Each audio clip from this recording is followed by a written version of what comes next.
बिस्मिल्लाहिर्रहमानिर्रहीम। अस्सलाम वालेकुम। मेरे पास MDH 642 के असाइनमेंट नंबर 2 का सोल्यूशन मैं आपके साथ डिस्कस करूंगी।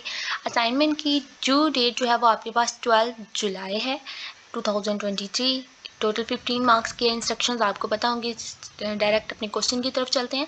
क्वेश्चन नंबर 1 है, आपके पास टोटल चार पार्ट बने हुए हैं। 83 टू 94 मॉड्यूल्स कवर कर रहा है, जिसके अंदर आपके पास लीनियर मोमेंटम इक्वेशन का टॉपिक आता है एंड एंगुलर मोमेंटम, बॉडी आपके पास न्यूटन्स लॉ में control volume for body surface और फ्री सरफेस आता है, सरफेस फोर्सेस आता है। तो वो 4 क्वेश्चन उसी से रिलेटेड हैं। हम सबसे पहले क्वेश्चन नंबर 1 रीड करते हैं। Importance of Reynolds transport theorem in fluid mechanics and describe how the linear momentum equation is obtained from it. तो हम आपने बुक में देखा होगा कि हम रेनॉल्ड्स ट्रांसपोर्ट थ्योरम की इक्वेशन से लीनियर मोमेंटम की इक्वेशन जो है वो ऑब्टेन करते हैं। तो आपकी बुक में डायरेक्ट आंसर लिखा हुआ है सामने कि आप किस तरह से ऑब्टेन करते हैं। लिखा हुआ है the linear momentum equation is obtained from Reynolds transport theorem by replacing the value p is equal to v and b is equal to mv। तो मैं आपको इसका सोल्यूशन भी दिखा देती हूँ सबसे पहले। तो आप देख लेते हैं जी, हमारे पास ये क्वेश्चन का सोल्यूशन है। द रिलेशन, अब आपने इंपॉर्टेंस भी बतानी है उसकी। तो हमारे पास जो रिलेशनशिप होगा सिस्टम और उस कंट्रोल वॉल्यूम के between, the relationship between the time rate of change of extensive property for a system and control volume is expressed by Reynolds transport theorem। अब हमारे पास इससे एक लिंक प्रोड्यूस होगा सिस्टम और कंट्रोल वॉल्यूम का। एक system जो आउटसाइड होता है और वॉल्यूम जो उसके अंदर कंट्रोल है, ठीक है, कंट्रोल वॉल्यूम उससे सारे सिस्टम का। अब सिस्टम और कंट्रोल वॉल्यूम जो है वो आपके पास आउट सराउंडिंग है। तो सिस्टम और कंट्रोल वॉल्यूम के दरमियान में एक लिंक प्रोड्यूस हुआ और उस लिंक से हमने रेनॉल्ड्स ट्रांसपोर्ट थ्योरम से लीनियर मोमेंटम इक्वेशन ऑब्टेन कर सकते हैं। तो the linear momentum equation is obtained by replacing b is equal to v and v is equal to mv in Reynolds transport theorem. अगर आप चाहें तो लीनियर मोमेंटम इक्वेशन b यहाँ पे लिख दें। आपके पास जो लीनियर मोमेंटम इक्वेशन है तो अगर लिख दें तो वेल एंड गुड, अगर नहीं लिखें तो इट्स ओके। उन्होंने बस ये पूछा है कि आप रेनॉल्ड्स ट्रांसपोर्ट थ्योरम में किस तरह से आप अपनी इक्वेशन को ऑब्टेन करते हैं। यहाँ पे मेरे पास अभी दो हैंड आउट्स नहीं है, ये तो मैं आपको चेक करके बता देती। एक सेकेंड। अच्छा, अब आपके पास सेकंड, अब नेक्स्ट है Newton second law directly to the applies to the system of fixed mass because but we use Reynolds transport theorem to transform from system formulation to control volume formulation। तो हम Newton law से भी हम fixed mass जो है वो directly obtain कर सकते हैं, लेकिन हम यहाँ पे रेनॉल्ड्स ट्रांसपोर्ट थ्योरम यूज़ करेंगे क्योंकि आपके पास सिस्टम और कंट्रोल वॉल्यूम का कंसेप्ट है। सिस्टम फॉर्मूलेशन से कंट्रोल वॉल्यूम तक जाने के लिए हम रेनॉल्ड्स ट्रांसपोर्ट थ्योरम यूज़ करते हैं और ये इसकी इंपॉर्टेंस है। इसके बाद हमारे पास जो सेकंड क्वेश्चन था वो है write the momentum equation for steady one dimensional flow for the case of no external force। अब आपने मोमेंटम इक्वेशन लिखनी है। Momentum equation is the linear momentum equation है की बात कर रहे हैं वो। अब वन डायमेंशनल फ्लो के लिए उस केस में जब आपके पास कोई फोर्स एक्ट नहीं कर रही है, एक्सटर्नल फोर्सेस एक्ट नहीं कर रही, बाहर से कोई फोर्स उस सिस्टम पे एक्ट नहीं कर रही और उसकी सिग्निफिकेंस बतानी है, फिजिकल सिग्निफिकेंस। तो ये जो है 40 लेक्चर ये तो नहीं है। अच्छा, अब आपके पास इसका सोल्यूशन क्या कहता है कि जो momentum equation for steady one dimensional flow के लिए नो एक्सटर्नल फोर्सेस के लिए एक्सप्लेन करनी है।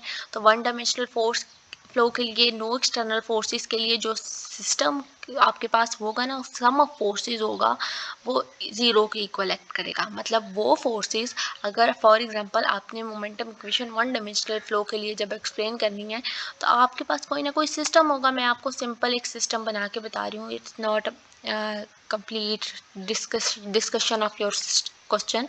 आपके पास ये एक सिस्टम है, इसका एक कंट्रोल वॉल्यूम है, कुछ फोर्सेस अंदर की तरफ एक्ट कर रही हैं, कुछ फोर्सेस आउट हो रही हैं। तो जो फोर्सेस अंदर की तरफ एक्ट कर रही हैं वो आपके पास बीटा एम वी हैं, और जो फोर्सेस आउट एक्ट कर रही हैं वो बीटा एम वी हैं, वो भी बीटा एम वी हैं। तो इस तरह से जो फोर्सेस अंदर आ रही हैं और जो फोर्सेस आउटसाइड जा रही हैं वो एक दूसरे के अफेक्ट को कैंसिल कर देंगी। तो इसलिए ये जो सम ऑफ एक्सटर्नल फोर्सेस हैं, जो नो एक्सटर्नल फोर्सेस एक्ट कर रही है ना, तो इसलिए दोनों का फोर्सेस का अफेक्ट कैंसिल हो गया। तो हमारे पास इसकी फोर्सेस की वैल्यू जो है वो ज़ीरो आ चुकी है। Where the left hand side is the net force acting on the control volume which is zero here. The first term on the right hand side is the incoming momentum flux, अब आपके पास आपने इसको change कर लेना है।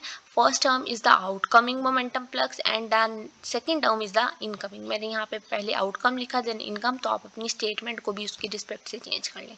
अब this is a special simplified case for more general momentum equation since there are no force in this case we say the momentum is conserved. अब कंजर्वेटिव फोर्स कौन सी होती है, जब आपने अगर वेक्टर में भी पढ़ा होगा, कंजर्वेटिव फोर्सेस वो वाली फोर्सेस होती हैं जब आप उसका डेल लेते हैं क्रॉस एफ के साथ, वो तो वेक्टर के फॉर्म में है, तो आपके पास आंसर जीरो आता है।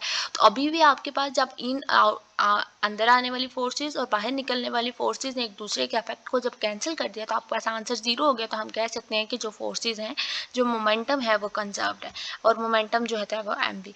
And then the next question is describe body force and surface force. ये आपके पास टॉपिक बुक पे गिवन है, और एक्सप्लेन करें कि जो नेट फोर्स एक्ट कर रही है उस कंट्रोल वॉल्यूम पे वो क्या है, कैसे एक्ट कर रही है, और क्या जो फ्लूइड वेट है वो बॉडी फोर्स है या सरफेस फोर्स है, और अगर ये बॉडी फोर्स या सरफेस फोर्स कोई टर्म इसके अंदर आती है तो उसके केस के लिए हमारे पास प्रेशर क्या होगा उसका।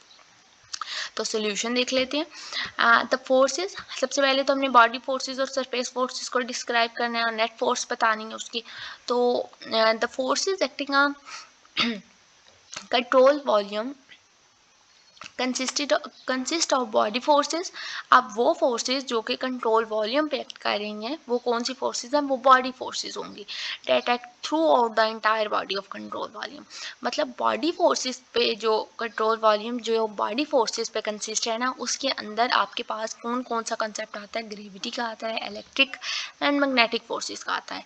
तो जो फोर्सेस बॉडी फोर्सेस पे कंसिस्ट है वो ये वाला कंसेप्ट आया, और जो सरफेस फोर्सेस कंट्रोल सरफेसेस पे एक्ट कर रही हैं, अब आपके पास यहाँ पे कंसेप्ट है कि how the net force acting on control volume. अब आपने बताना है कि कौन से कैसे नेट फोर्स जो टोटल फोर्स है बॉडी और सरफेस फोर्सेस की जो टोटल फोर्स है वो कैसे कंट्रोल वॉल्यूम पे एक्ट कर रही हैं। तो हम बताएंगे, सबसे पहले तो हमने बॉडी फोर्सेस और सरफेस फोर्सेस की डेफिनेशन बताई। बॉडी फोर्सेस कौन सी फोर्सेस हैं, जो कि ग्रेविटी, इलेक्ट्रिक और मैग्नेटिक फोर्सेस होती हैं, और जो सरफेस फोर्सेस हैं वो कौन सी फोर्सेस हैं, जो कि प्रेशर फोर्स और रिएक्शन फोर्सेस होती हैं एट पॉइंट ऑफ कांटेक्ट। तो ये सबसे पहले इनकी डेफिनेशन होगी। अब हमने जो नेक्स्ट चीज़ बतानी थी कि कौन सी नेट कैसे नेट फोर्स एक्ट कर रही है उस वॉल्यूम पे।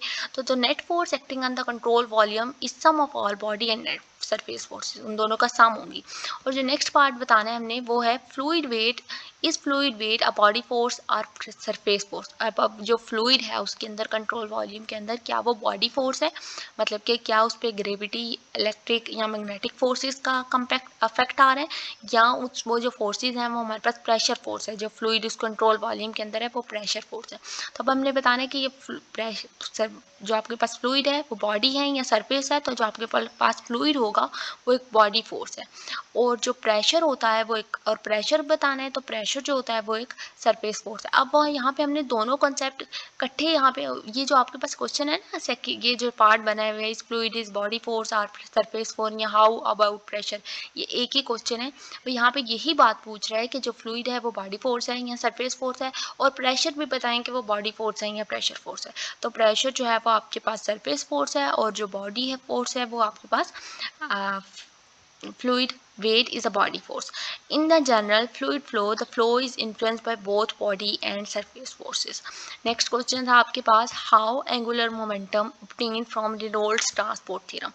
ये भी आपके पास बिल्कुल सेम वही क्वेश्चन है। एंगुलर मोमेंटम की इक्वेशन भी हमने ड्राइव की है अपने, आपके पास मॉड्यूल जो है वो 1991 है आई थिंक सो। तो आपने उसको देख लेना है, उसके अंदर आपके पास टोटल उन्होंने एक्सप्लेन किया हुआ है कि angular momentum equation is obtained by replacing B, जो उसकी टर्म है ना रेनॉल्ड्स ट्रांसपोर्ट थ्योरम की, जो लेफ्ट हैंड साइड पे टर्म है D by D T of, यहाँ पे ना आपके पास बी पड़ा हुआ है, तो उसके बी को हमने रिप्लेस करना है एच सिस्टम से, ठीक है। एच सिस्टम से। और जो ये स्मॉल बी है ना आपके पास राइट हैंड साइड पे, एक यहाँ पे बी पड़ा है, एक यहाँ पे बी पड़ा है, दो केसेस हैं यहाँ पे आउट और इन के लिए। तो उस बी को आपने आर क्रॉस वी से रिप्लेस करना है, जिसमें आपके पास row V, V R cross V आपके पास फॉर्म बनती है। तो उसको बी को आपने आर क्रॉस वी से रिप्लेस करना है। तो Reynolds transport theorem is general equation that hold for any property be either scalar और वेक्टर। आपके पास रेनॉल्ड्स ट्रांसपोर्ट थ्योरम होल्ड करता है किसी भी प्रॉपर्टी के लिए, एंगुलर मोमेंटम की प्रॉपर्टी के लिए, साथ बजाय वो आपके पास स्केलर प्रॉपर्टी है एंड एन वेक्टर, तो किसी के लिए भी ये इक्वेशन जो है वो होल्ड कर सकती है।